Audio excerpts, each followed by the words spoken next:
the desert of the real.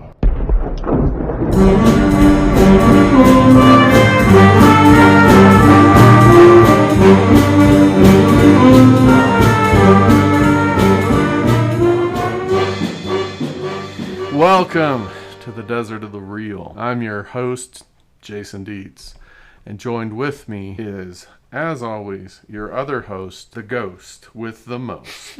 Ryan Hudson. The Desert of the Real is a movie podcast where I ask Ryan to watch movies that I think are amazing that he has not seen because he was watching blockbuster movies instead.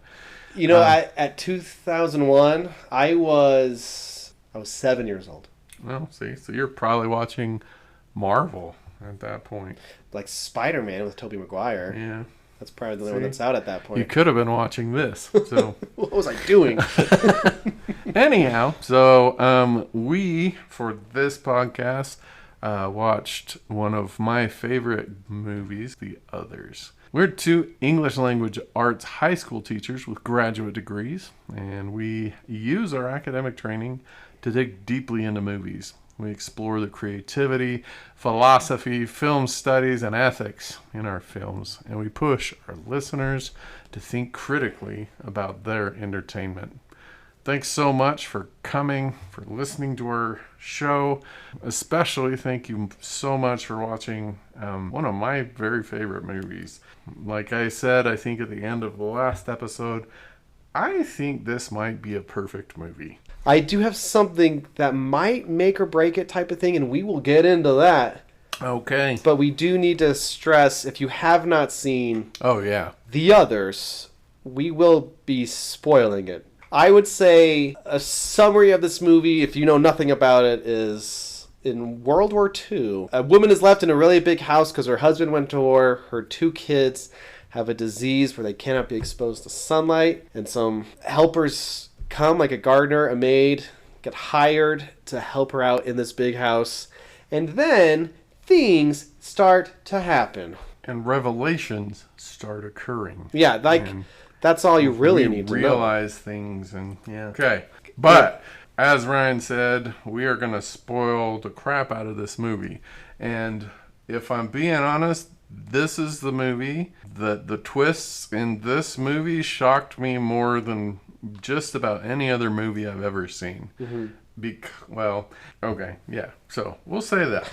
This is also the very first movie that we've done on this podcast that I don't have a single con for. Okay. And so I'm kind of at a loss as to what I'm going to complain about for the next hour. You're not used to... But in fairness, I picked the movie, so I guess... My dad listens, and he said he loved our Birdemic episode where we swapped roles. I had the most fun doing that one. But. Except for I don't have a lot to complain. Here's my biggest complaint about The Others. It's not a knock against Nicole Kidman, but it's Nicole Kidman. She's so, breathy all the time. She's like, is this what are we gonna do with the children? Like everything she says, it sounds like she's out of breath, basically. Yeah, on purpose. I don't know. Because she's dead. I don't think. Spoiler. I don't think that's.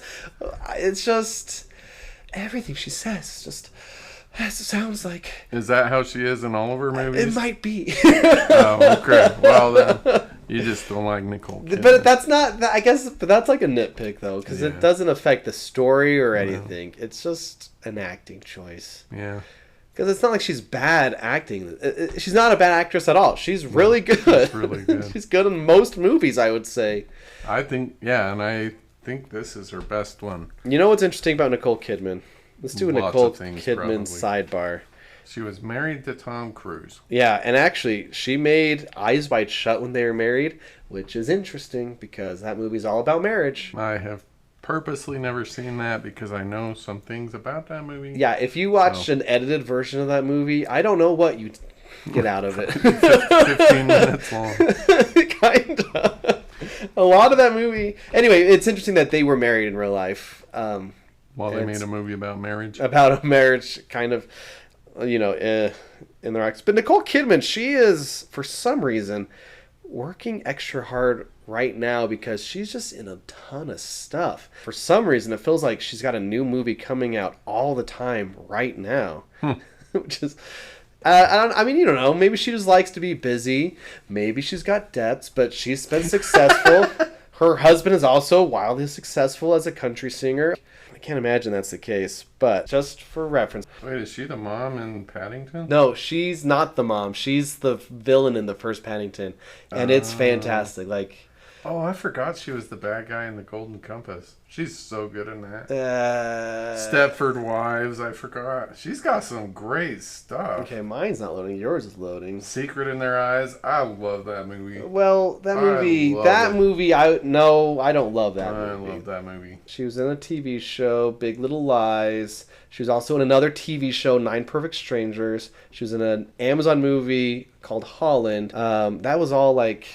the last few years. She was also she's doing TV, which maybe is why it seems that way. The Perfect Couple. And then, like, 2004 alone, she had a movie called Spellbound, Baby Girl, and A Family Affair. 3 movies in 1 year. That's a lot. Last year. And the year before that, she was in 6 episodes of a show I've never heard of called Expats. She was in Aquaman, The Lost Kingdom. Forgot about that.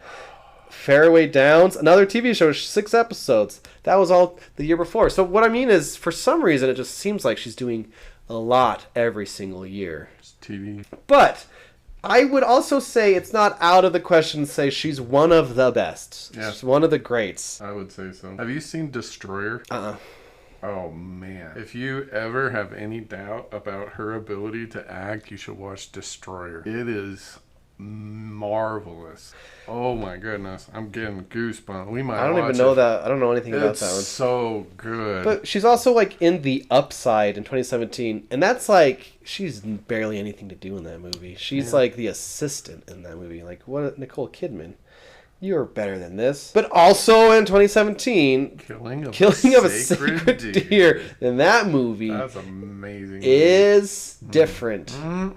It's good. I don't know if I could recommend it without people being like Ryan wants to recommend this. I would recommend it. If you have VidAngel, I would recommend The Killing of a Sacred Deer. Absolutely marvelous. So she got some chops. She's got good stuff. Yeah, it just feels like recently she's, I don't know, it's not that she's not doing good performances. It's just she's doing a lot of good performances. Doing a lot. That's what I would say. Let's see. I need to see that. Blah, blah, blah. She was pretty good in Bewitched. Not that Bewitched was good. Not that Bewitched is good, she but was pretty dang good. Yeah, I agree. I love the Stepford Wives. I've never seen it. With her. Oh my goodness. Yeah. It's got her and who is it? Is it Glenn Close? And they are so good. 5'4"? Are you kidding me? Yeah, Glenn Close, Bette Midler, Matthew Broderick, and the inimitable Christopher Walken. Wow, but actually, if you look at it, even this year with the others, Moulin Rouge came out the same year, which is another, I think, kind of landmark role for her. Yeah. Because that movie's built around her. And I've never seen it, but I know it was a massive I like success it. For her. It seems like a musical kind of on drugs because it goes so fast and so like a lot. But it's also, I think it's good. I think Moulin Rouge is really good. Maybe a little bit different and not for everyone, but I think that one's one of her most memorable ones. Anyway, my point is Nicole Kidman somehow is one of the greats, but also the hardest working girl in show business. I guess. This is our first Nicole Kidman movie. It is. Don't know when we'll, if we ever. I don't know if we will actually, because I'm always throwing out franchises at you, and that I think we will do. But the DC movies, I don't know if we will, because she's an Aquaman. No, I'm good. Anyway, but okay, the others. We've kind of already said the big thing. What's the big thing? About the others, there's twists and turns. Oh, it's a twisty movie. And I came into this movie knowing the ending, basically. Did you know the ending or the pre-ending? I knew we're just going to say it. I knew that they were dead the whole time. Oh. I knew that she was a ghost. No clue. And this movie's built super clever that it's not like really in your mind that they're the ghosts. Because it's like, oh, that someone else is haunting them, right? Or you're like, or are these people the workers just crazy, or are the people she hired the ones that are causing it? And there's clever distractions, red herrings. Oh yeah, throughout. But I already knew going in the whole time, That and so I had it in my mind that like, oh, this is the truth, though. That sucks. I know. Sad, but this movie, this time, I was specifically looking for clues that the movie gives, and I was shocked that just about every line of dialogue is a clue as to what's actually going on. Like, I was honestly in awe of myself the first time I watched it that I didn't put it all together. Well, there's enough there where it's like I think the setting is important. Like World War II Britain, because the director isn't British. He's Hispanic. He's like his first couple movies are all in Spanish. Oh wow! So it's kind of a leap or a big change for him to go to like English speaking like genre film type of thing. Oh wow! And this was his first. I think so. He's only made a handful of films somehow. Amazing. But like you're distracted, like, oh yeah, the husband's at war. You know, it makes sense. People left. It's Britain in World War II times. Right. So it's not, you're not looking for clues because it doesn't seem like there are clues. Right. It makes sense that. Right. Yeah. But I finally stopped writing them down because it was just about every line. But when the servants first show up and they're talking, the older servant says she's older than she looks. Oh, about the younger one. Yeah. Or Nicole Kidman's character says silence is something we prize very highly. Yeah, of course, because you're dead. Or like there's this little teeny moment at breakfast wherein one of I think it's the little girl says mommy went mad and the boy freaks out. Shh, be quiet. Yeah. Like it's all there. Like the whole plot of this movie is there in just about every line. And so I think it says a lot for this movie that even though they are basically shouting it in every line of dialogue, I legitimately was shocked. Yeah, and that's like at the seance scene when at the end when she rips the papers up and then it switches to the real world, I was like, oh my gosh. And yeah, so great. A movie that's comparable in a vastly different way is The Prestige. Yeah. Where if you know like kind of what the story builds up to, it's like every line is essentially screaming at the audience, this is what's going on, but you're not supposed to really... Well, and you wouldn't just like this. That's why that's why it's so well written. It's because I'm trying to think of a bad example. To whoever wrote this. So this is my first watch. I had a couple here's some running thoughts that were kind of for fun, where it's like, oh, these guys come to work for you, go live in the shed. Like, maybe that's why people left. You can live in the little room in the attic. Yeah. The lighting is part of the story, which is interesting. Like, oftentimes you're not supposed to think about lighting necessarily, unless it's like dramatic or scary or something, where it's like shadows and stuff. But it's not... It's usually not the case where the movie is part, like the lighting is part of the story and the movie. Like, turn off the lights and here's the story reason why. Yeah. Usually it's like, oh, haunted house, it's just spooky lighting type of thing. But this, it's like turn off the lights, close the blinds. Yep. It's part of the plot, which is very cool. Yeah, it's extremely cool. Oh, and like the camera movement. There's a couple shots where the camera is like, whoa, look at this. Like, I don't know if this is what they were going for, but there's one sequence where you just see every single room, and the camera just it's like, is this like a dollhouse in a way? Yep, yeah. And I don't know if that's what they were going for, but it reminded me of that, how you open up. Or just like this enclosed world. Yeah. Like a doll, yeah. Yeah, and the camera like swivels around like the rooms, and it's cool. Yeah, and it's super cool. And it's showing off its camera movement. So another thing, all to this film's credit, the lighting, the camera work, but the sound, the silence, or the lack of sound. It's just quiet. I read one review where it like taps into you're unconscious where it's like, I need something. Like even scary movies give me something. Yep. This movie is just many scenes, just the quietness is unsettling. Yeah. Exactly. Because there's not, I think there's one jump scare. Kinda. Yeah. It's not really a traditional scary movie in that way, but it's still but it's very, very unsettling. Yes. So the Skinamarink. Yeah. Like, I don't know why it's stuck in me, but Skinamarink is the same way. There's nothing even, I don't think there's anything even overtly scary at all in the movie. There's one loud sound that comes out of nowhere, I think. Okay, maybe. Yeah. But it's if you look at the scientifically most scary movies ever made, Skinamarink is on there.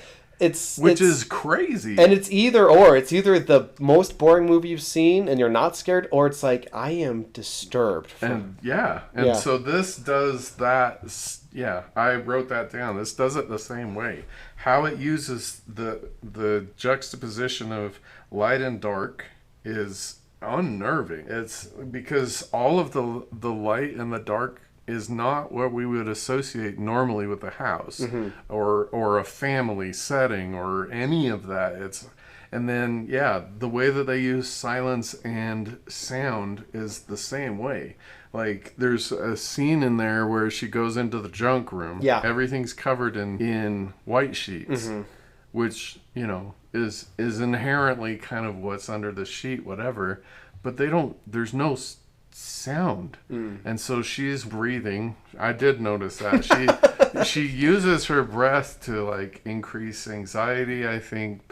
But the only sound other than her breath that we hear are the two kids. Yeah. And the mom that are talking in there, which comes out of absolutely nowhere. Because that's the scene where you hear the medium, right? It's like there's a woman. Oh, right. Isn't that the scene? Yeah. Yeah, because it's kind of spooky. Then all of a sudden you hear those words, there's a woman here. Yeah. Or something. Yes. And later on, the medium must have been there. I had never put that together. I thought that was Victor, the real life kid, and her mom. Oh, that's even cooler then.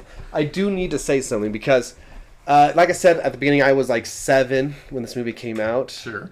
I must have seen a clip of this because it's probably on something like Robert and Ebert, because I came admittedly after Siskel and Ebert. Oh, wow. Where Ebert was with the other guy. A young buck. Right. And like, I think it was a show like that where like, here's a clip from this movie coming out and we'll tell you what we think. The scene when the girl is in like the wedding dress or whatever, yes, and there's the old face, I saw that as a kid, and I kid you not, that was the most visceral, scariest thing. Oh yeah. It horrified me. Yeah. Now as a grown up, it's still pretty. It's barely an effect, but I remember being terrified of that image and the whole thing. Like, but I am your daughter. I'm like, for some reason, and with no context at all at the time, I'm like, that's the scariest thing I've ever seen in my life. And I also know they spoof it in one of the Scary Movies too. Oh, really? And I don't know, because I haven't seen it. I just know that there's a scene, because I think it's in a commercial where it's, I don't know, it's just something silly underneath. That just goes to show, like, that it makes it was in the culture, essentially. Yeah. So I just keep remembering the first time I watched this, and like, there's nothing, I'm probably going to say this like 100 times, but there's nothing overtly scary or unnerving in this movie with the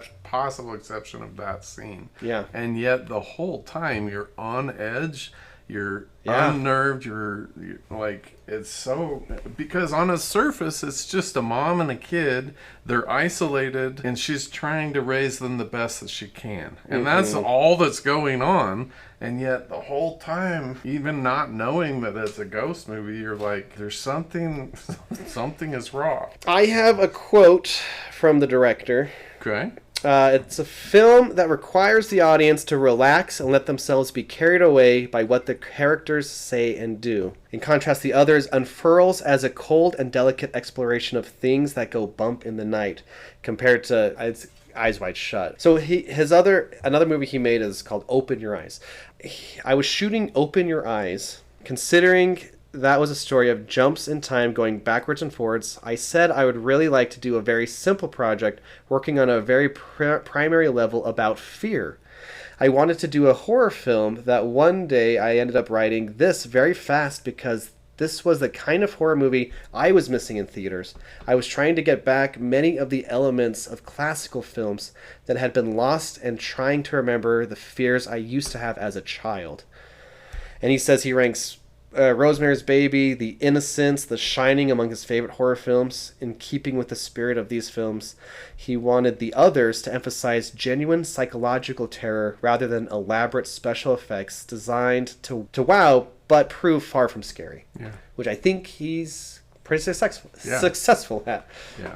Actually, a lot of his complaints about horror are also mine. Yeah, he says, sorry, just to continue because I think it applies, many films end up just being a parade of special effects and sound effects. Yep. That can be really, really impressive, but for me, I try to work on the opposite level with a quiet film, playing with silence and playing with darkness, the most primary fear. Yep. Which is what we talked about. And that's what stands out as a first watch, like a first viewer, basically. Yeah, well, as a fifth viewer, sixth viewer, it still stands out. Because we have to also keep in mind this is a film that comes out after The Sixth Sense, which is similar. It's like, how do you do horror with a twist, right, type of thing. Yeah. And I think this he must have had that in his mind. It's like you got the audience, you know, they can't just have a twist. It needs to be successful. You know, 2 years earlier, arguably the most successful scary twist movie came out. It can't just do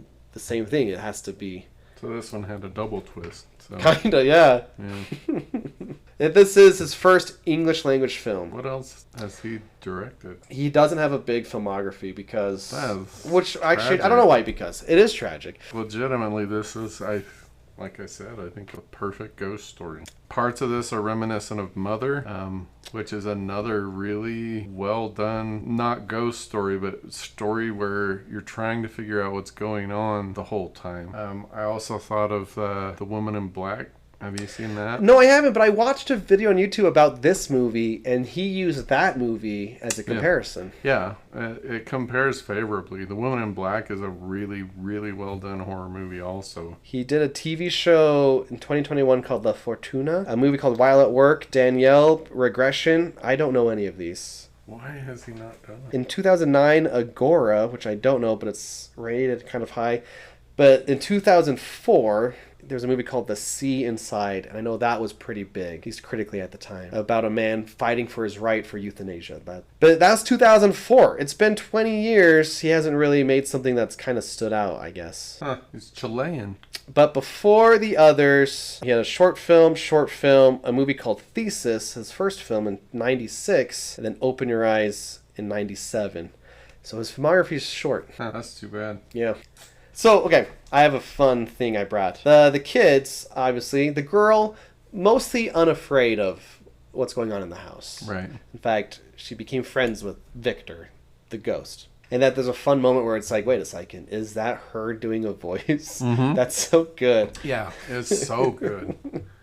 So there's some... Oh, man, there's... Because we'll get into faith a little bit here, but it's as opposed to like the children have strong faith type of thing. Kind of like in... The Chronicles of Narnia, the youngest first and onward.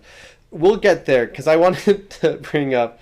There's always a fun list if you ever look up scary things kids have said, because she's like, oh, my Victor, he likes the curtains open. He's sleeping in my on the bed. It says it's his bed. Like, what are you talking about? Right. But here's a list from the internet. Just a few things. A 4-year-old. Mom, I remember my life before I was Natalie, but I'm not allowed to talk about it. Interesting. Yeah. 3-year-old came to my bedroom door and told me you're not alone in there, and then walked away. My 2-year-old was staring and pointing at someone in the kitchen. She said, Mom, make the lady in the blue dress go away. Okay. Stuff like that. Super spooky. Right. A couple more. My daughter was afraid of the farmer outside her window. I asked her how she knew he was a farmer, and she said, because of the pitchfork.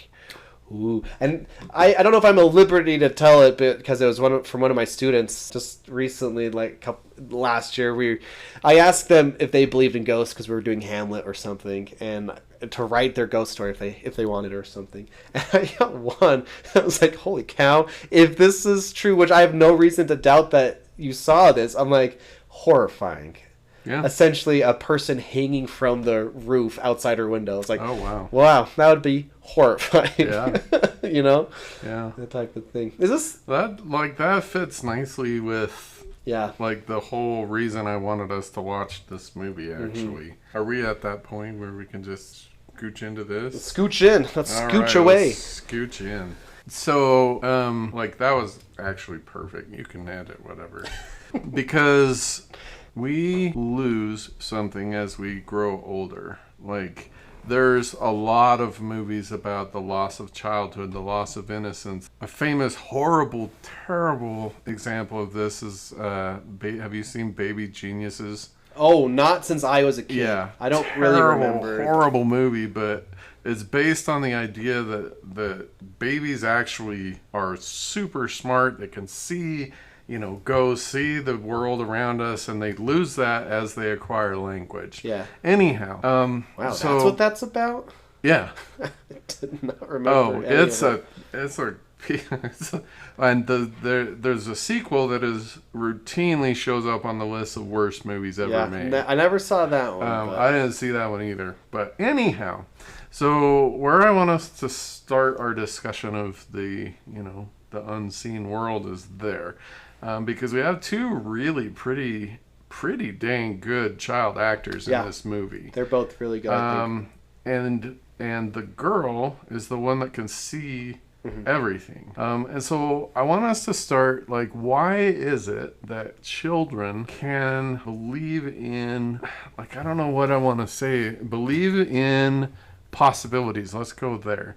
Why is it that adults can't? Why do we lose the ability to think openly? To the way Buddhists describe it as beginner's mind. Why do we lose that, do you think? Why do we lose the beginner's mind?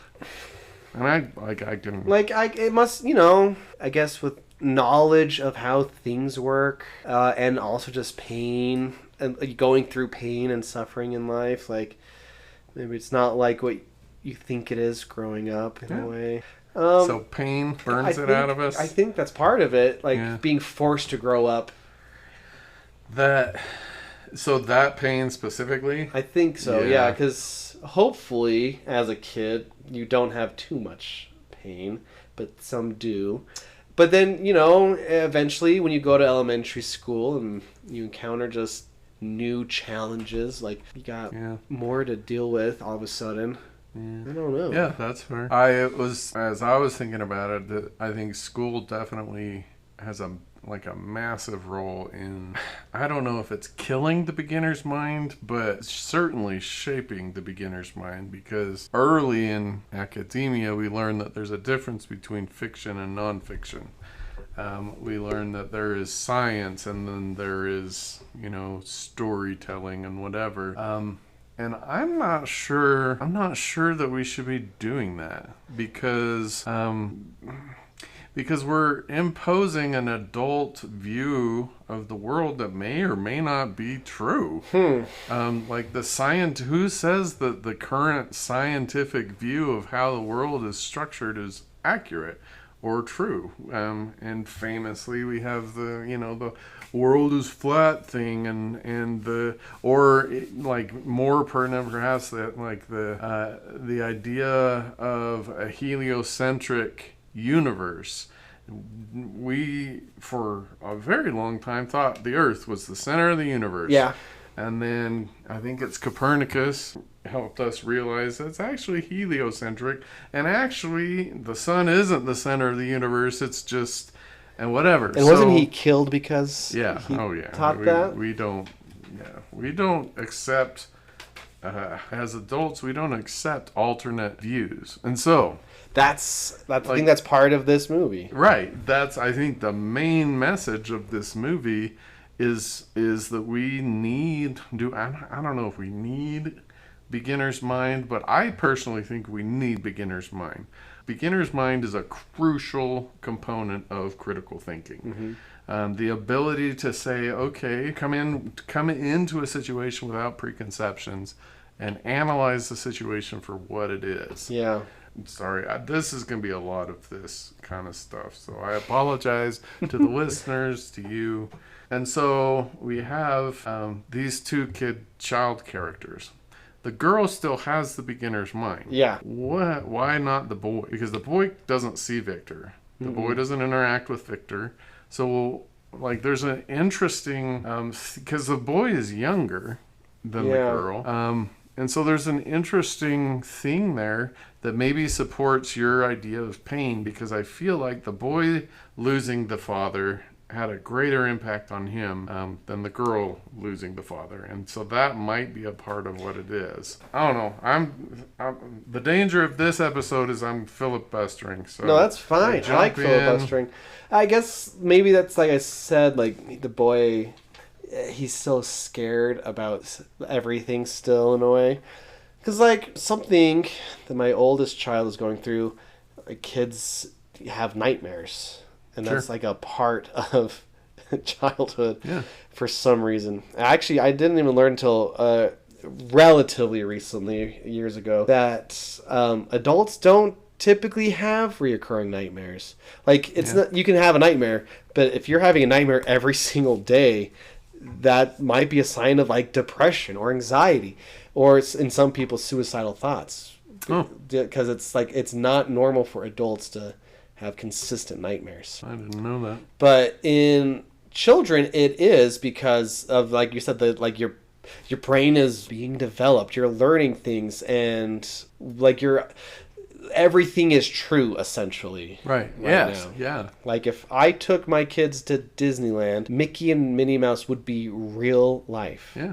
We go to this Riverwalk thing every winter. Elsa and Anna live there, you know? Sure. It's real to them. Sure. The ability to define what's real and what's not real isn't quite there yet. Right, yeah. Is that kind of what you're talking about? Well, that's, all of it's all a part of this. So what do you, like, the ability, you said the ability to differentiate between what's real and not isn't there yet. What if that ability is what causes us to lose, like, our ability to see reality? Like, I don't want to be pedantic. I don't want to like be like I have an agenda here. No, but you've not been that way on this podcast. That's not. You've not. Are you being facetious? No, I'm okay. Not. This podcast isn't about you trying to preach your way of thinking. Besides encouraging critical thinking, of course. Yeah. So, like, I think the idea of a sharply defined reality and fiction is a problem in our ability to think critically. I think, can you like elaborate? Yeah. So I think as we age, we calcify. Our brains calcify, become inflexible. Okay, how about this? So psychologically speaking, this is a demonstrated fact that once we've decided something is a fact, it takes an enormous, almost insurmountable amount of evidence to get us to change our minds. Yeah. And I think that that's a huge problem for critical thinking, and I think we can trace it back to this idea that there's a sharply defined line between these things are true, these things are made up. And as soon as we make that line in our minds, our brains start to calcify. Our brains harden into an inability to pursue things like what's going on in the others, like a world that exists outside of our ability to perceive it. And I like just going with recent things in my family, like if my kid's afraid of monsters, but you have to be like, no, there's no such things as monsters. Do you? Ghosts, like there's no such. Well, if I want them to sleep in their own bed, I do. Right, but that's okay. We can take that. Yeah. Is there really no such thing as monsters? I think there That's well, a lie. obviously That's there a are lie. monstrous people. Sure. Those are, you could say those are monsters, Okay. like the evil things people do. Sure. But Well, why like, does it stop there? I don't know, because I don't. Here's the thing. Growing up, well, actually, it was my good buddy. He was on an episode with Thor, but we used to be obsessed with the supernatural, the paranormal, cryptids, Right. all of it. We were like gonna go to the Bermuda Triangle. Nice. We were gonna, go ghost hunting, Bigfoot hunting, all of the stuff. We got books from the library. I remember, getting books from the library and just looking at things. And to an extent, even today, we could still, and have a great conversation, me and him, talking about that type of stuff. Also, just a plug, the board game, Horrified, with, It's a pretty good game. we played it. Yeah. You didn't really like it, but about stopping those, that's right in our alley, type of thing. Anyway, in real life, I've just become, unfortunately, skeptical. I don't think I believe in any of those things anymore. And I'm sad I don't, because I had a good time. But I also just think there's probably an explanation for each and everything. So where did that happen in your journey to adulthood? When did you lose the beginner's mind? It was maybe surprisingly later in my life, 18 or... There's no definable moment? There's a podcast where I could find it easily because they have a TED Talk where they talk about every supernatural thing could be explained. Mm-hmm. And that might have been part of it, where it's people see things. Well, in that case, there was a gas leak, and gas can make people hallucinate type of thing. And break down things that people think are one thing, but in reality it's not that type of thing. Yeah. So it was somewhere, probably my early 20s, because as this is gonna sound pretty bad, but as a fairly religious person myself, I don't really believe in ghosts anymore. And that's... Why is that bad?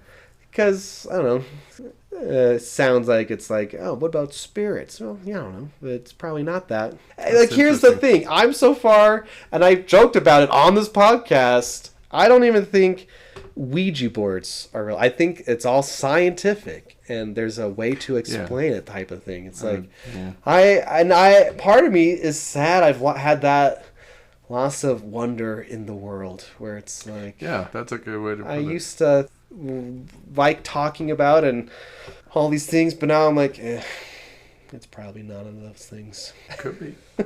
but okay, so I think a lot of adults lose it. We do. We surrender it, and I don't know if it's beaten out of us by the school system, if it's... Might be a part of it. It's not like the school's going out of their way. Right. I think some people... But in school, we value certain ways of knowing something over other ways of knowing something. So, to give a specific example, or a specific category, schools devalue emotional or a spiritual way of knowing something over a scientific or research-based way of knowing something. It's interesting, there's so many rabbit holes here, but it's an interesting intellectual rabbit hole to go down. Is a logical way of knowing something better than an emotional way of knowing something? And our society says absolutely. I don't know if that's true. I guess, here's an example I think of in a real... you don't get scared by scary movies. No.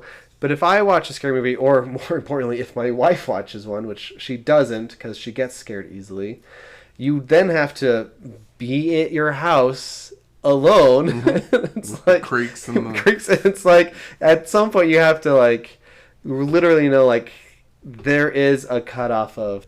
Why? Well, it's spooky, scary at nighttime. Right, but why do you have to? Oh, that's fake. Obviously, I'm kind of devil's advocating, because obviously at some point you have to differentiate between fact and fiction in order to participate in a world that doesn't believe in, most things that are unexplainable. Okay, but what's interesting about this conversation, it seems like I'm kind of leaning toward logic here, and you're leaning toward, is it pathos? I don't know if it is pathos. Yeah. Is it? I am. This is kind of weird right now. Well, because I'm like, I don't think there are. And you're like, maybe there is. Yeah, I made it that way on purpose. Because, have I told my ghost story here? I don't remember if I have or not. I have this is an one ghost excellent story. Opportunity for it. I was in New England. We were... Famous ghost haven. Yeah, it is, which is fun. There are people we were visiting... basically saying goodbye because we're moving on. That these people, our good friends, literally moved into this new place. And the kids, they were, I don't know, around 13. They were like early teens probably. Something like that. Were sleeping in the living room because at least the daughter was having bad enough nightmares where she needed to be sleeping with someone else, basically. Okay. And they were saying the apartment above them was empty. The mom essentially was like, that place is haunted. It's got to be haunted type of thing. We hear footsteps and all these things. And we literally, with them, went up to the empty apartment and walked around it and stuff just to like look at it and things. And she was so freaked out, she put a cross on the door and stuff. So they had a rough night the night before where her boyfriend was basically making fun of the ghosts that were there or not there. And she's like, no, don't do that. And they said they saw a face in the window at one point. They heard a sound in the kitchen, went out, and literally were like, what could have made that sound? I don't know. And then she was telling us this the night we were there, and she's like, the night before, they heard footsteps go across the roof, or like apartment above them, come down, and they saw a shadowy figure in the doorway. This was nighttime. And she was like, I'm sorry for bothering, because her boyfriend was like knocking on the ceiling and stuff to make fun of the ghost. And she said the shadow figure then disappeared type of thing. Anyway, they were telling us all this. We were eating dinner for some reason in the living room. It was spaghetti. And the boyfriend sat down right across from me, and they just had stuff. And the TV behind him jumped by itself. Everyone yells, like the whole family freak out because admittedly, what the heck was that? And like I remember seeing the books on the TV do a little flop like that. Oh wow! But I'm like, guys, it was just the way he sat down in the chair, and I get up, I get in his chair, and I sit down, and I'm like moving around. I'm trying to recreate the TV move the way it did. And he said it pushed him. And admittedly, that's what it looked like. And I could not recreate that movement the way the TV moved. Interesting. Anyway, that's the closest thing I have to like a ghost story. I have a number of them. Yeah, you have a few, and your daughter went on a ghost. Yeah. Oh, yeah. That was senior trip type of hokey, thing. But that's a fun thing. Whoa! But on that trip, there is this castle-y place in New England that has been done on all these ghost shows or whatever. But like, she and I experienced inexplicable things there. Yeah. There's this like curtain divider thing between these two rooms. And we have it on video. Yeah, you've shown me this video. And the curtain moves into the room, which could be explained by a, wind current or whatever, but then it reverses and moves out into the other room. And we went and walked all around it. We looked for like hidden strings. Oh, really? Or whatever. Yeah. And so there's that. But like even as a boy, there's a moment on a Boy Scout trip where my friend and I were hiking out wherever. We came across this, what I guess is a highway or something, but it was empty. Yeah. We're like, oh, this is so cool out in the middle of the woods. There's this highway, whatever. Let's screw around on the highway. And so I went out into the middle of this road, and then around the corner comes this semi going, 70 miles an hour. I'm standing in the middle of the road. Something pushed me out, like physically pushed me off of the road, and I kind of flew over and ended up in the in the borrow pit on the side of the road and the semi flies by. I don't whatever, but stuff like that. I don't know. I mean, there's probably an explanation for that experience that I don't know. I'm sure there's a scientific something or other that we could do, but yeah. There was another. Actually, I guess all my ghost stories happen on scout trips. But, there's another moment where we wandered off and we're hiking off, whatever. And we came across this cliff that, like, there was a 45-degree angle of just dirt, and then there's this cliff, and of course, you know, the brave kids are like, oh, let's hike across this cliff, it's awesome.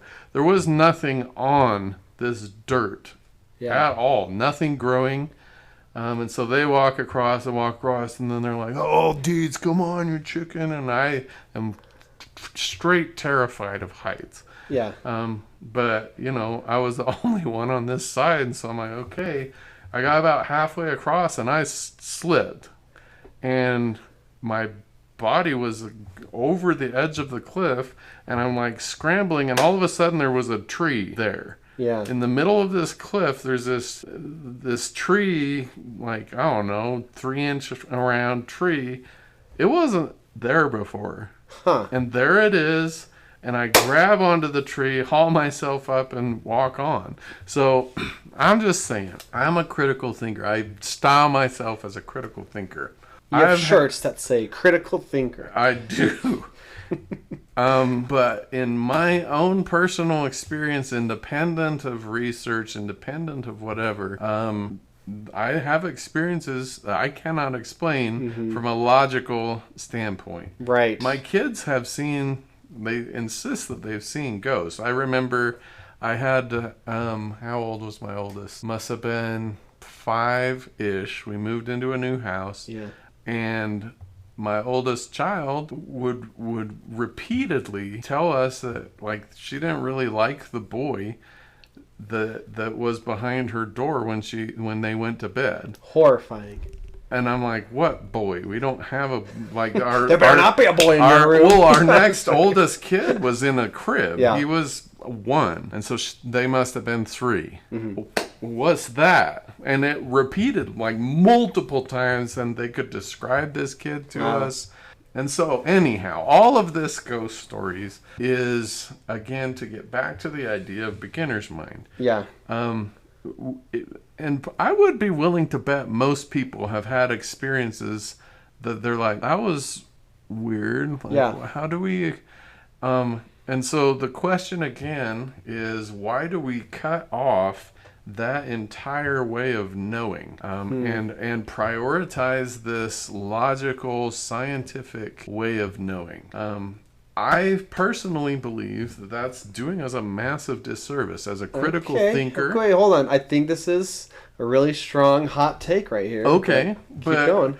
Why? No, because I've never heard this argument before, so I want to just relish. Like, I want everyone to recognize what relish and recognize. Okay, but like, part of being a critical thinker is not chopping off ways of knowing, not chopping off certain types of evidence or valuing certain types of evidence over other types of evidence.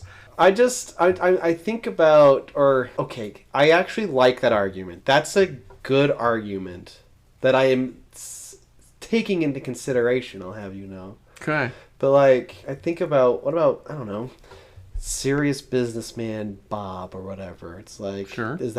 Is someone who, I don't know, is that, like, I'm trying to think of, like, the archetype of someone who wouldn't ever consider... Yeah, business is a good one.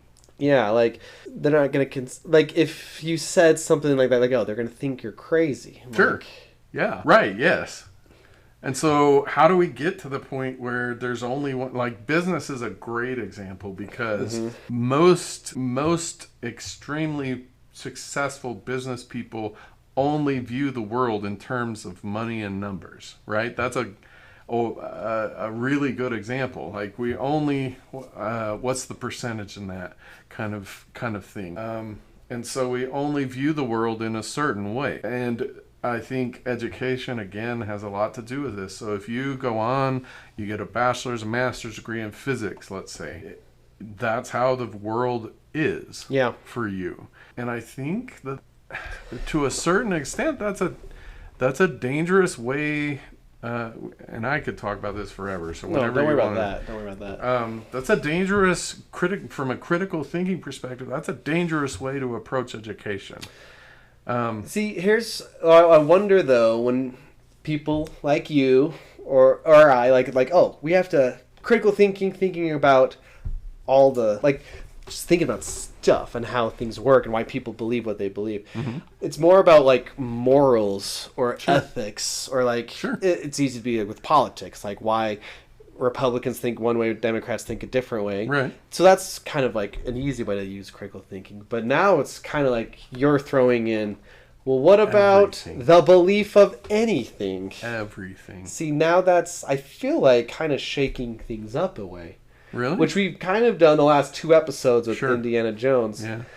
Because you essentially said 2 episodes ago, any religion has, I mean, all religions have truth. That's not what you're saying. You're saying there must have been something there that really happened to inspire a Genesis seed of the belief. Yeah.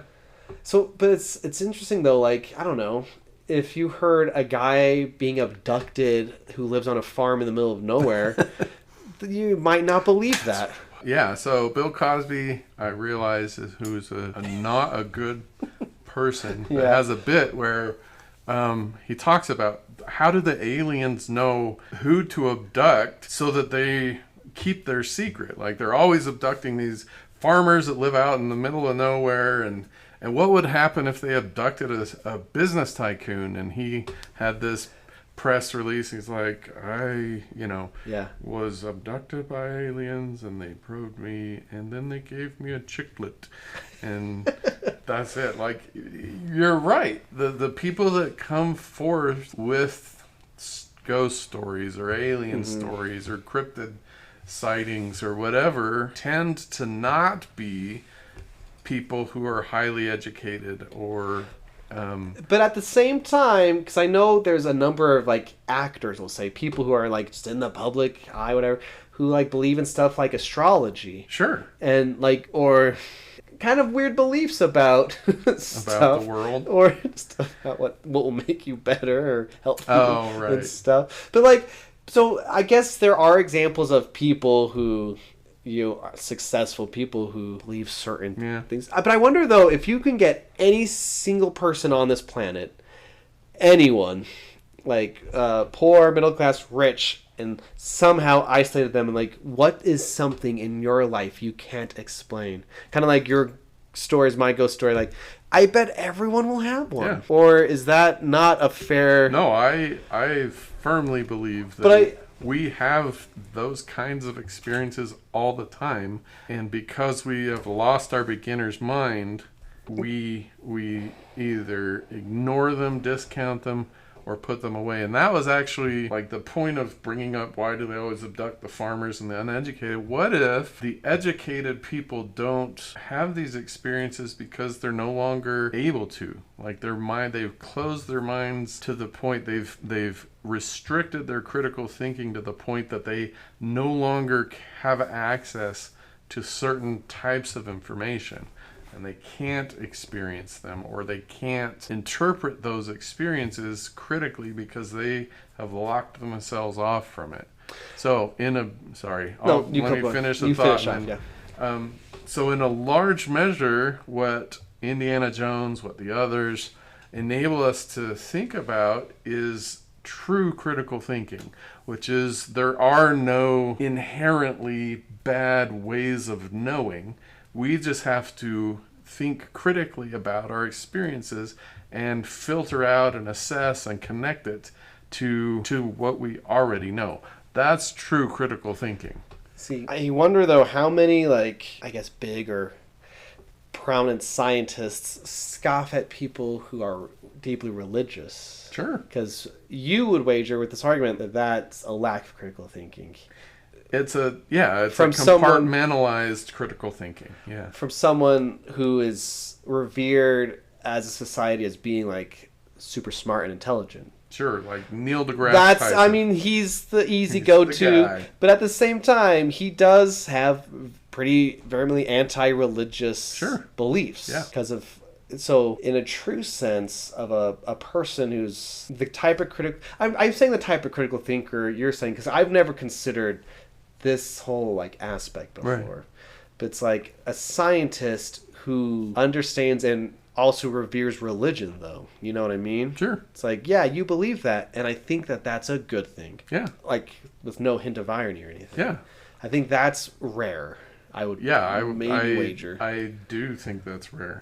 Okay, well, I'm just going to wrap up the idea. So what I'm not saying is that, cryptids exist. I'm not saying there are ghosts. I'm not saying any of that. What I am suggesting, based on this film and a lot of other films that involve children and unexplained things, is children have certain critical abilities that we discard, I guess, as we move into adulthood.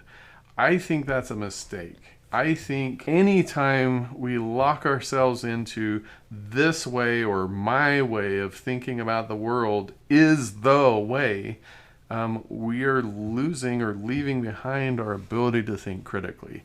And you can think, like, we can come up with tons of movies where something is happening, and the reason why they can't figure out what's going on is because they don't accept the possibility of an alternate viewpoint. Yeah. So, like, Jaws is a good example. We've got I don't remember who the mayor guy was, but he was locked into a certain way of viewing his little village, a certain way of viewing the water, a certain way of whatever, that caused the deaths of a lot of people in that movie.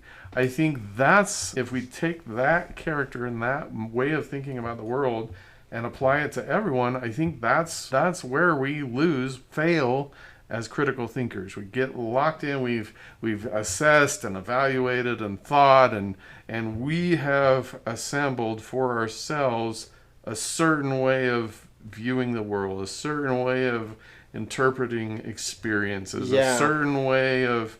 And I think that's where we lose. And that's why I think the girl in this movie is the strongest critical thinker. She's the strongest critical character in this movie because she can see both. She's the only character. She can see the others. Right. She can see her family. She remembers what happened to her and is willing to talk about it, accept it, type of thing. And the boy locks it out. The mom can't. That's a good. And so the girl in this movie, I think, is, if this were a movie about critical thinking, is our recommendation as to how to be a critical thinker. So if there are parts, so this is my call to action here at the end of this episode, or my part of this episode, if there are parts of, like, ways of thinking about the world that you discount or have locked out in our pursuit to become critical thinkers, I feel like we need to maybe unlock those. Maybe start exploring. Now, I'm not suggesting it. Okay, drugs. That's exactly where because I had a student like 5 or 6 years ago that are like, okay, great, critical thinking, let's do that. Why not hallucinogenics? Okay, so I read the Will Smith biography, and this is pre-slap, which makes the ending of the book kind of boring because. He literally, it's like basically his life. And then at the end, he's like, sometimes I go to South America and do this experimental hallucinogenic. And he's like, okay. Right. And so, but I have made the decision to lock that out. That is not a valid source of information in my critical thinking pantheon. Yeah. Some people think they need source to tap into it. There are other ways to get those quote-unquote highs, like with nature or with love or with spirituality. Sure. You know what I mean? Yeah, and there are other ways to access whatever it is that is there available through hallucinogenics. And you know what? In this episode. Desert of the Real is anti-drugs. We are. Including hallucinogenics. I think that, yeah. Okay, but something that's interesting, though, kind of to relate and go back to the others. Yeah. Grace, as a character, deeply religious. Yes. She forces her kids to do ridiculous things in the name of religion. Sure. And what's funny, though, is when she is shown like those dead body pictures. Right. And they're like, oh, the idea is the picture keeps their soul. And she's like, that's stupid. Like, she can't even... the superstition is so ridiculous to her, but it's just as easy to say, yeah, but your religion this way is equally as ridiculous. Right. It's kind of like you're saying, a lack of critical thinking. She cannot fathom another way to think of things or to process of how the world works. You know, watching this, I wrote in my notes, do we even dare bring up what is reality? Something we've talked about a lot. We have. But like the reality of Grace and her kids is this house, yada, yada, yada. That's literally their world now. Mm-hmm. As opposed to accepting that they're dead. But I feel like in our podcast, we've talked a lot about the concept of what is real and stuff. You've even touched on it today, right now, you know. But this movie, like one of the big clues you mentioned is like, there's a huge conversation about limbo. Yeah. And it's like, once you know, it's like, oh, yeah, they're in limbo or a type of limbo. Yeah. And they don't know it yet. Yeah. Looking at it through like the Catholicism lens, it's like, yeah, that would be the worst existence ever is stuck. It's not progressing at all. Yeah. Or whatever different types of Christian beliefs there are about what happens after you die. I wanted to read something the director said. Because he said he wanted to bring up specific questions. He says, I'm trying to bring things down to a human level. I don't like to give big morals in films, though I like to have a personal position in the story. I like to ask questions that are big to me, but I have an audience ask them of themselves in their own way. So, in the case of the others, it was to do with death and how religion gives meaning to death and the concepts of destiny and how it responds to not really knowing. I emphasize that word. And how it responds to not really knowing. I would say that my position is agnosticism, and it should be the same for the characters at the end of the film. It's about not having big answers to everything, but questioning ourselves. Mm-hmm. So in Grace's case, she's deeply religious, but unwilling to accept her fate, kind of a thing. Yeah. But she does in the end, I suppose, like, she's willing to accept this is how their lives are now. Yeah. But before that, it's unwilling to, I guess, look at all the evidence and accept it. Yeah. Well, she has a quote right at the end. She's like, this house is ours. She makes the kids repeat it a couple of times. And then I think the last thing that she says is, no one can make us leave this house. And so that's kind of what, like, it's really interesting because she's expanded her mind. Yeah. But then she is in such a habit of locking her mind into a position that her mind expands, but then she immediately locks it in place. And this house is reality.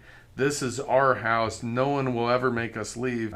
And so this was another thing I wanted to bring up about critical thinking is we need to be very careful when we learn something new or have a realization or decide something is true, that we, again, maintain that beginner's mind. We maintain the ability to say, okay, so I'm going to add this to my knowledge base or my way of thinking about the world. What else is there? Yeah. Whereas Grace's character says, okay, I'm going to add the fact that I'm dead to my knowledge base. Yeah.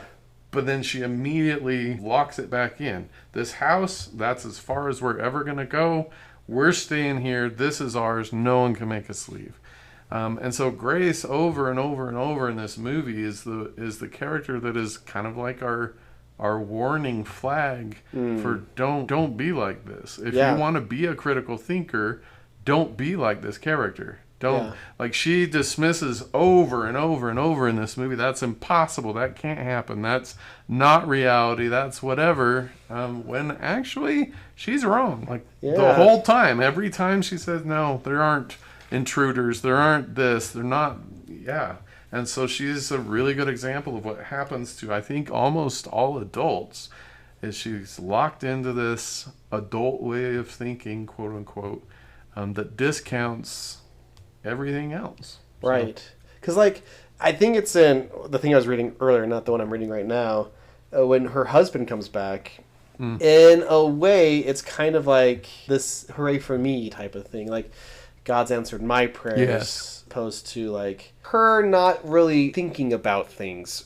Yeah. And how is her husband back type of stuff. Just shows up in the middle of the mist. Yeah. I wanted to read another thought because I thought you'd get a kick out of this part where it says, the interviewer says, I kept thinking as I was watching about the concept of otherness. Ooh, one of our things we talk about a lot. And then he asks, how does religion give you a specific structure for that relation, the relation of those who you're not, otherness? So the director says, exactly, I was brought up in Catholicism, and religion gives you the answers. I think it's not good to think we have the answers. That's what I'm trying to say through the story. For me, it's a journey for Grace and her children toward light. Grace, who cannot accept and realize this other outside war, which has to do with her own war, her own reality in conflict with her beliefs. Yeah. So that's why Grace has such a hard time, again, is because she's calcified her way of thinking. And so every time something happens or evidence, she's provided with evidence that don't fit in her way of thinking, like, it's very difficult for her. I think at one point I don't remember the names of any of these people, but the older servant lady, she's like, okay, we've already convinced the girl, the boy's probably gonna be hard, or is on his way. Grace, the woman, is gonna be the hardest, and that's why she's the hardest one to help see reality, because she's so locked in. Yeah. And so, again, I guess I'm repeating at this point. But here, so there's a great quote from that character, the older woman servant, where she says, there isn't always an answer for everything. Yeah. I think that is the core of what this movie's trying to get at, is there isn't always an answer for everything, especially if you're unable to get outside of your standard locked-in way of thinking. Yeah. There aren't answers. There isn't an answer for everything in there. I think the girl, again, because of her beginner's mind, because she's open to receiving all sorts of evidences, is a lot closer to getting an answer to everything than Grace really probably ever will be. So anyhow, there's that. I do think this movie is good. I want to get into something. I had an idea when I was watching it. Sometimes when I have a random pull of knowledge, is just from a random YouTube video I saw in college that's so old in YouTube years, my students will never stumble upon it. And I'm just like, hey, here's this knowledge. Cool. And how do you know that? I just know things. But I remember, when I was going to college, there was a video. It lined up perfectly because I was taking a class where we were reading things like The Yellow Wallpaper and other stuff. Actually, because it was a British literature class. But I went back and rewatched it, and I was like, it's the history of Victorian houses and how they've become the symbol of scary movies. And then as I was watching the video, I was like, oh, the mansion in The Others is not a Victorian-style house. Oh. Well, it's more just like a big mansion, I suppose. Right. So, but I have the notes. I'm just going to tell you anyways. We're here. So, Victorian houses are famous locations for horror movies. And here's why, Dr. Dietz. The Victorian era in Great Britain was a time for the wealthy class got super wealthy, built a bunch of houses. So, it still applies. And then, in America, wealthy people wanted to emulate wealthy British people and built Victorian-style houses here. Okay. After World War I, things changed for the economy, and progress and modernization was the key. So, in America at least, people stopped building Victorian-style houses because modernization was in, basically. Right. And I'm getting all of this from a video on YouTube called From Vox about This Victorian style houses, just for the record. Progress and modernization was now happening in America. So Victorian houses became a reminders of an unwelcome presence, of kind of like the before times. And people stopped living in them. And as an effect, a lot of Victorian style houses kind of started to fall apart and look extra spooky. That's super cool. But then two important things happened that capitalized on this. Also, like the Great Depression played into. Like people couldn't afford these houses, and they fell apart. And so that's why 40s, 50s, they just looked like they should be haunted. Yeah. And the two things that happened that really nailed, like this, hammer the nail in, is that the phrase? Sure. Is the Addams Family, where it's like these kooky people living in a Victorian style house, and it's clearly haunted type of thing. Yeah. And then, of course, Psycho. Yeah. It comes around. And now, to this day, there's a good chance your haunted house is a Victorian style house. That's cool. Kind of plays into the others, not necessarily because of style and architecture of house, but the idea of wealthy before World War One. Yeah. It still kind of applies. But, that's really cool. Yeah. I had never even thought to ask that question. So. Well, now we all know a little bit more. All benefited. Okay. But my main question I wanted to come into this movie was, can you still enjoy a movie or a work if you already know the twist ending? Because, like I said, I knew about the twist. Someone told me years ago, like, what happens at the end of the others. Yeah. I asked our dear listeners on our social, which I never plug because it's mostly just me every now and then popping in. If I did it every day, I'm sure we'd be more successful. But I asked the question, wow, Superman tweeted at us. Wow. They said Superman has made his way to Los Angeles, live streamed the Los Angeles premiere. Thanks, Superman. Okay, so I got a lot of responses, actually, and I just wanted to read some different thoughts about the answer. Okay. This is what Anthony Lafucci says. If the entire enjoyment of a movie depends on the surprise of a twist, it's probably a bad movie. It will be different, less fulfilling experience, but it should still be enjoyable. That being said, people who spoil twist endings are monsters. I agree. Matthew Anderson says, it depends on the film itself. I had already known the twist to Psycho and still enjoyed it. That's fair. Brian Karen says, yes, because a lot of the time you see more of the nuance that goes into setting up the twist, if done right. That's the one that I would agree with the most. And I had no choice but to go into this movie that way. Yeah, but this watch doing that just massively increased my appreciation for this writer and director. Yeah. Because, like I said at the very start, everything in this movie is screaming what's going on without screaming it at all. So, yeah. And I guess that's the main argument. If the movie's good, yeah, it's good no matter what. But I have some more. That's what Joshua King said. Absolutely, if it's a good film, the twist enhances a rewatch. Carlo, the movie loot, says, it depends. I should say that a good, great film should work regardless of whether you know the twist or not. However, there's a special something when a film manages to sweep the rug from under you that I think should be preserved when possible. Yeah. Which is fair. It kind of boggles my mind, the people who just blurt out endings. Yeah. Like, I have students like that. I've known people like this. Hey, have you seen that movie? Yeah, that's the movie where the guy dies at the end, right? Like, what? Shut up. John Myers says, does it have the same impact? Of course not.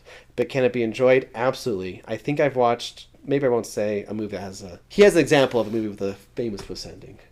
That I won't say because I think sometimes knowing a movie has a twist ending could sometimes... ruins the twist. Ruin it. So I won't say. He gives an example of a movie he's seen in the double digits that he still loves. Watch It If You Can podcast says, it's like knowing the punchline to a joke. It won't land the same way. And I'm kind of... Even though, yeah, I agree, a good movie will be good no matter what. If you don't know about an ending, it's not going to affect you the same way. I think that's kind of where I am here. The last one. The Never Ending Watch List podcast says, Great question. Categorically, emphatically, and undeniably, ... No. Protect the experience for everyone. I'd even go one step further and say that we shouldn't even tell people there is a twist in a movie. Let it sneak up on them. I agree. That's kind of where I am for the most part. Also.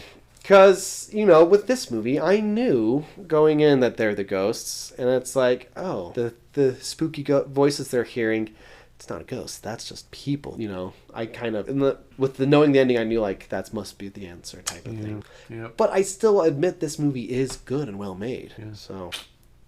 Cool. So, the others, we've talked about for the majority of this episode, has a lot of, ideas and things you can explore, about belief and what you're willing to accept, and maybe there's more out there that meets the eye. There are a number of things in this movie that we haven't even touched on. I'll just throw out two. We're not going to talk about them, but the nature of madness is fascinating in this movie. Just the idea of who's crazy, who's not crazy, when do you become whatever. And then the other one, the little girl at one of the meals that they eat together asks this fantastic philosophical question: how do you know who the goodies and the baddies are? That's a magnificent question that we aren't going to play with. Well, wait, have you ever seen it's from a skit show in England, from England, where it's like, are we the baddies? Yeah, I don't know. Is that... They were dressed as Nazis and like skulls on their costumes. Like, are we the bad? Anyway, it's a classic bit. Cool. I haven't seen it, I guess, but that's a really fun playground. How do you know who the goodies and the baddies are? So anyhow. All right, I had something. I mean, while we're here, our podcast can go as long as we want. That's true. And I have at least one more thing. I was thinking about maybe going into gothic horror more so. But here's just what you need to know about gothic horror. Usually, it's set in some sort of spooky location, like a mansion or a castle or whatever. It's maybe gloomy and gray, just like this is gothic horror, for the record. You can use this as a base, and it's usually set in the past. It sometimes deals with themes of madness, forbidden knowledge, repressed desires, oftentimes decay, and Fall of the House of Usher. Yeah, that's a famous one of the house is literally falling apart. Yeah. Guilt, sin, punishment oftentimes has supernatural elements like ghosts, or vampires, or monsters, real or imagined. Just like this movie. This list says Byronic hero. Is that a word you're familiar with? Byronic? Brooding, flawed, and often cursed. That makes sense. Yeah. Even in this movie. I should stop saying that. This is a gothic horror. Yeah, everything on this list applies. But, innocent, dealing with peril, sometimes a mad scientist, tragic villains, damsel or victims trapped. A lot of these apply to the others. And the types of conflict, this is the last part. Tension between rationality and irrationality. Often explores the limit of reason, blurring reality and delusion. Yep. And inner conflict is just as important as external threat. All of this... Check. This is the prime example of gothic horror. But if you wanted more examples, Frankenstein, Dracula, a lot of Edgar Allan Poe stuff, as I just mentioned 2 seconds ago. And this says Shirley Jackson's The Haunting of Hill House. Which is a magnificent movie. The book is actually not that great. Really? I mean, it's okay, but it's not a movie. The Netflix series, which is made phenomenal. By we watched Oculus. It's from that guy. Yeah, I haven't seen any of them, but I hear they're all good. Yeah, it is very. He even made a Fall of the House of Usher series. I did. I watched that. It's not that good. Oh man! But I would highly recommend the Haunting of Hill House. All right, I'll watch it. It's too spooky. Oh, it's so good. The last thing I'll say, and then I am officially done, is I got this from that YouTube video talking about this movie. Gothic horror is centered on people who either learn a lesson or keep suffering, going deeper into tragedy. And I think that's the case for Grace. I think she learned a lesson, kinda, but is, like you said, kind of choosing to stick in her world of not allowing to go wherever the ghosts go in this movie. Yeah, she's our example. Cool. The Others. So I wanted, just as we close out, I wanted to give a list of my favorite. I have a list on Letterboxd called Movies I'm Sad That I Can't Watch Again for the First Time. I'm excited to hear this. And I just promote VidAngel. Some of these are rated R. I strongly endorse VidAngel and Enjoy Movies Your Way. But here's my list of movies that includes The Others that I wish I could watch again for the first time. Prisoners, 3:10 to Yuma. Nice.